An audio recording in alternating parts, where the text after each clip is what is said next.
Welcome. This presentation on curriculum theorists Hollis Caswell and Maria Montessori is presented by Nadirah Nayo, Katie Sams, and Shermira Williams as partial fulfillment for requirements for Curriculum 7009 at the University of Louisiana Monroe.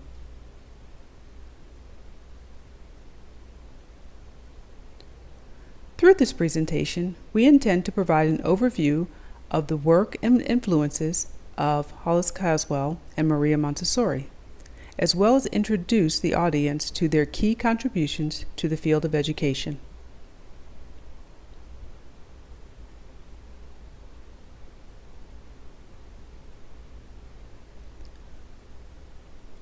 Hollis Caswell was a leader during the progressive education movement. He took a humanistic approach. His belief was that teaching and learning was an exchange. Teachers would develop curriculum to provide students with optimal learning experiences. Students, in turn, would be heavily engaged in learning and thus would be able to reach their highest potential.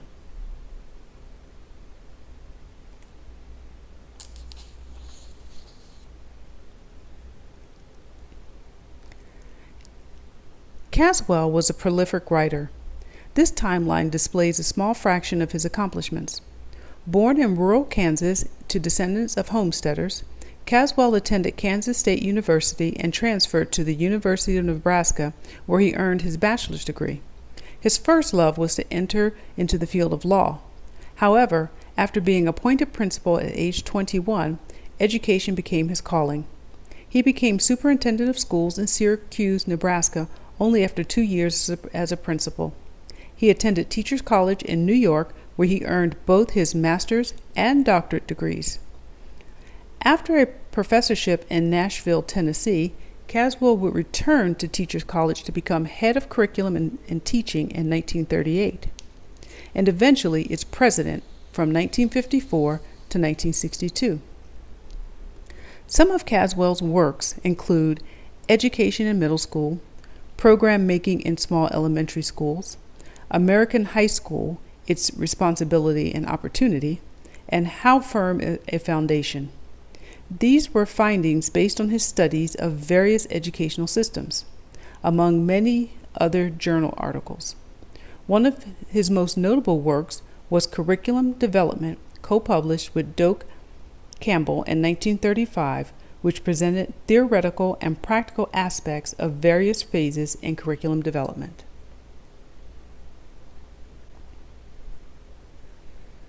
Caswell was influenced by Franklin Bobbitt. Bobbitt championed a scientific approach to curriculum development where objectives were systematically created. In alignment with this theory, Caswell believed that a practically developed curriculum with a step-by-step procedure would result in optimal teaching and learning. As a humanist, Caswell did not believe that a national curriculum was the answer to educational success. Instead, he believed that differentiated teaching methods would better serve students in reaching their potential.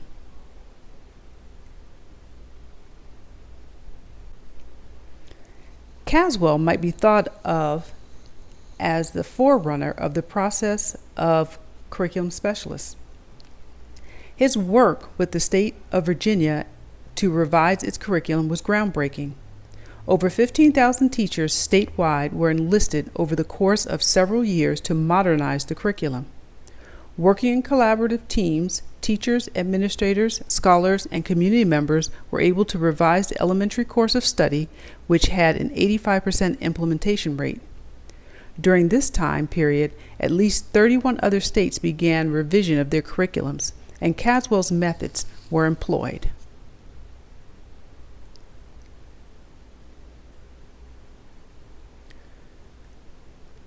Maria Montessori considered the developmental stages of children by implementing what she considered to be a rational, scientific approach to instruction. She rejected the idea that students should be forced to memorize facts and sit quietly in their seats when they could develop or set free their personality in a marvelous and surprising way.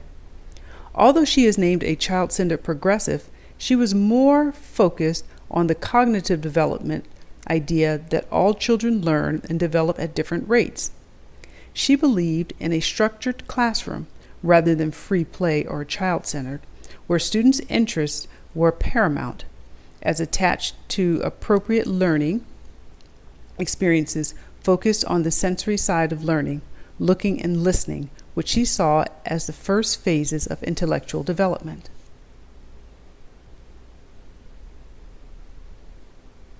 Montessori noted that middle-class children were better prepared for school than the downtrodden children of society. Her goals were to enrich children's school environment, provide children with success in performing tasks to bolster their self-confidence, and provide structural play to teach basic skills. She felt it was impractical to give lower-class students books to take home to study when their environment likely would not support the nourishment needed to accomplish the task, but proved that in the right school environment, poor children could learn and succeed academically despite their social disadvantages. Her ideas helped to plant the seeds around the need for compensatory education and shift the focus away from hereditary and behaviorism. Born in 1870 in an Italian province, Maria Montessori attended a boys' school in Rome that focused on science and engineering. She was the first Italian woman to earn a Doctor of Medicine degree. She studied the writings of French doctors who worked with disabled children. In 1900, she was appointed director of the Orthophonic School, which was a model for training teachers to work with children with developmental disabilities. It was here where she began experimenting with materials that stimulated the senses. In 1907, the first children's house was opened in Rome. She created an environment that met the needs of the children, furnished with child-sized desks and chairs and low shelves for ease of accessibility. Her method encouraged working independently with guidance.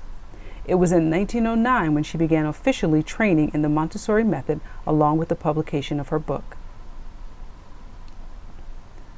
The Montessori method spread across Europe and the Americas from 1911 to 1930. During this time, the rise of fascism concerned Montessori, and she began giving lectures on peace and education. Such activities caused the Italian government to place her and her son under surveillance. In 1934, Montessori and her son fled Barcelona to England and eventually made their way to the Netherlands. She was invited to India to provide a 3-month training course in her method in 1939.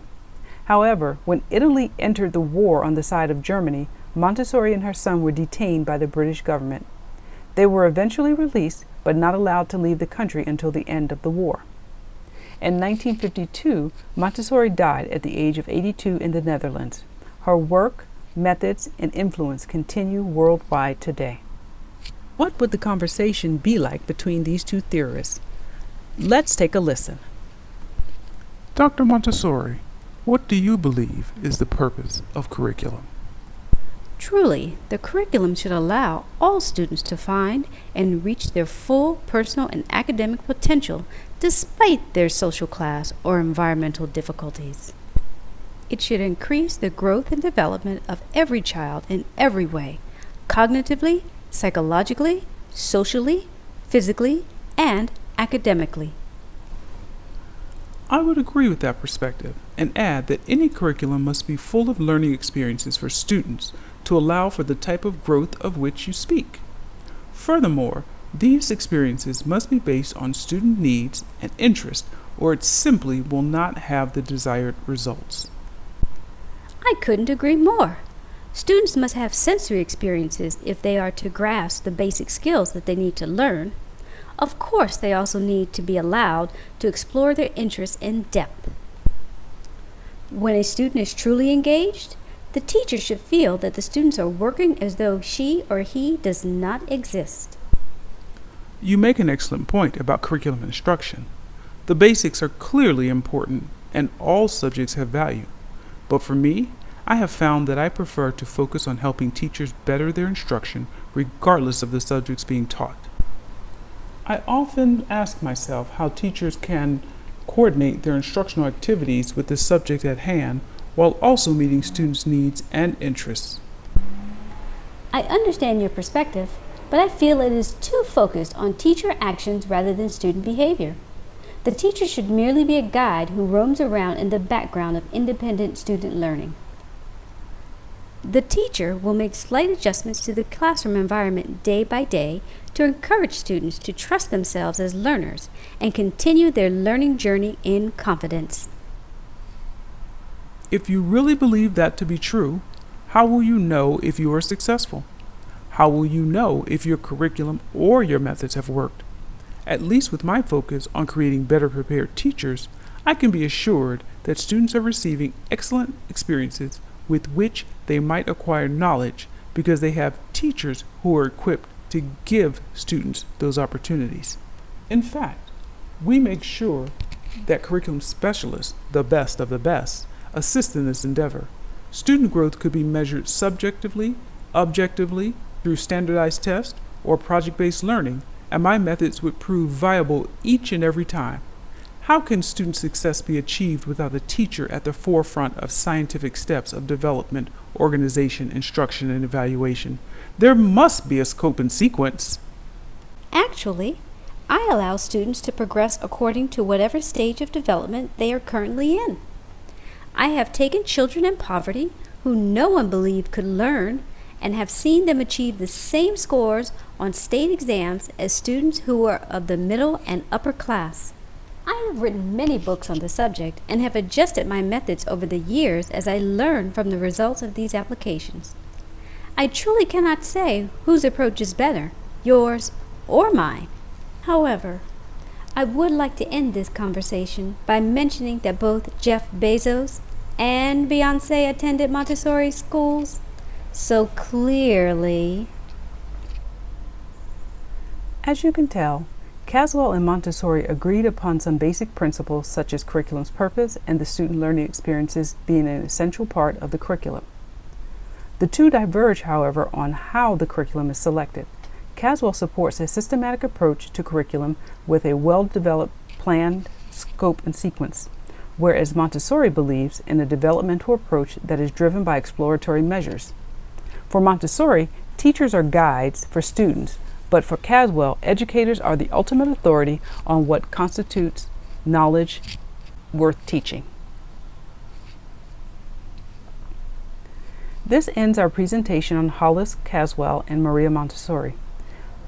We have touched upon the surface of the two theorists. Please use these references to explore more. We thank you for watching and look forward to your feedback.